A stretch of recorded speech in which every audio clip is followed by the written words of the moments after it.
শক্ত করে ধরো।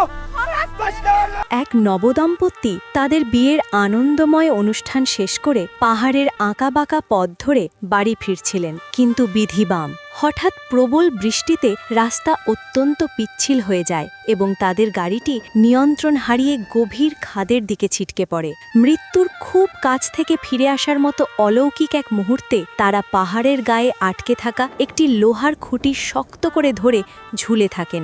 বাতাসে ঝুলন্ত অবস্থায় তারা বাঁচার জন্য বারবার আকুতি জানাচ্ছিলেন, অথচ পাহাড়ের ওপর থেকে অনেকেই এই দৃশ্য দেখছিলেন, কিন্তু সাহায্যের জন্য হাত না বাড়িয়ে সবাই ব্যস্ত ছিলেন মোবাইল ফোনে সেই করুণ দৃশ্য ভিডিও করতে। ঠিক সেই সময় ওপর দিয়ে হেলিকপ্টার নিয়ে যাচ্ছিলেন মনিকা নামের একজন সাহসী নারী পাইলট।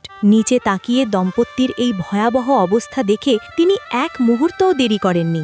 নিজের জীবনের মায়া ত্যাগ করে মনিকা রশি বেয়ে নিচে নেমে আসেন এবং অত্যন্ত সাহসিকতার সাথে দুজনকে উদ্ধার করে হেলিকপ্টারে তুলে নেন। তাদের জীবন রক্ষা পাওয়ায় সবাই খুশি হলেও মনিকার মনে একটি বড় আক্ষেপ থেকে যায়। বিপদের সময় মানুষ এগিয়ে না এসে ভিডিও করায় ব্যস্ত থাকে, এই অমানবিকতা তাকে গভীরভাবে ব্যথিত করে।